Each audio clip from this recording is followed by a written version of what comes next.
Lydia Albrecht, bonjour. Bonjour. Est-ce qu'il faut nécessairement un comité de développement durable dans son entreprise? Et si oui, où faut-il l'intégrer dans l'organigramme? Il n'y a pas de réponse unique qui réponde aux besoins de toutes les entreprises. Ça va dépendre de la taille de l'entreprise, du secteur d'activité, de sa stratégie. Et c'est un procédé évolutif. Une entreprise peut par exemple démarrer avec un chargé de mission du développement durable, c'est-à-dire une personne, et qui sera placé souvent dans l'organigramme finalement en lien avec son métier de base et avec l'orientation que cette personne souhaite donner à sa mission. Dans l'industrie, par exemple, on observe que c'est souvent du côté des produits que démarre cette démarche de développement durable et sera rattachée donc à ces services-là. Dans les services, c'est plutôt du côté social et des ressources humaines que va se trouver le début du développement durable. Et même on observe dans les petites structures, c'est le patron lui-même qui va être finalement le chargé de mission du développement durable. Pour ce qui est des plus grandes entreprises, il peut être intéressant de constituer un comité qui est représentatif des différentes activités de l'entreprise. Ça permet d'une part d'abattre les silos et d'autre part d'appréhender peu à peu le développement durable de façon intégrée. Alors où faut-il le rattacher dans l'organigramme?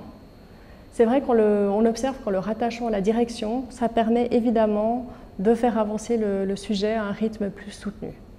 Donc, pour résumer, avoir déjà un chargé de mission du développement durable, c'est bien, surtout s'il est très motivé. Et il faut se rappeler que le développement durable est par définition un processus évolutif.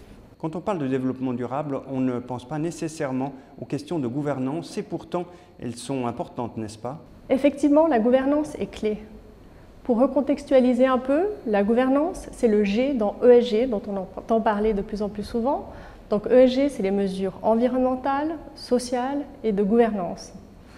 Et il s'agit là des 3 piliers de l'analyse extra-financière qui permettent d'évaluer la stratégie durable d'une entreprise. Alors il est vrai qu'on a tendance à penser plutôt avant tout aux mesures sociales et environnementales, et pourtant cette gouvernance est vraiment très importante car c'est elle qui sous-tend toute l'entreprise. Il peut être utile de rappeler que le développement durable est un concept directeur qui s'applique à toutes les activités de l'entreprise.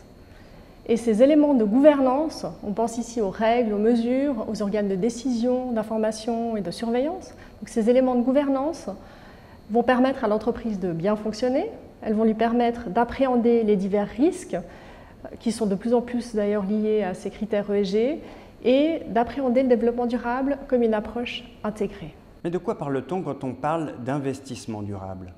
Dans le développement durable, tout le monde a un rôle à jouer. On a beaucoup parlé des entrepreneurs dans cette étude soutenue par la CCIG et la BCGE, donc les entreprises et les collaborateurs qui la composent et comment ils peuvent entreprendre une démarche de développement durable. Mais il y a également les investisseurs qui font des choix et dirigent leurs investissements dans les domaines qui leur tiennent à cœur, qui leur importent. On pense ici aux investisseurs privés, tout comme institutionnels, c'est-à-dire les caisses de pension par exemple. Alors l'investissement durable, en quelques mots, de quoi s'agit-il? On peut par exemple décider d'exclure de son portefeuille les secteurs qui ont un impact environnemental ou social négatif. On peut décider d'investir dans des entreprises qui adoptent les meilleures pratiques en matière d'ESG. On peut aussi investir dans des entreprises qui ont un impact positif direct en matière ESG et qui soient mesurables. Pour en revenir aux entreprises, certaines font aujourd'hui le choix de s'affilier à des caisses de pension très attentives à ces questions ESG. Merci Lydia Albrecht d'avoir répondu à nos questions.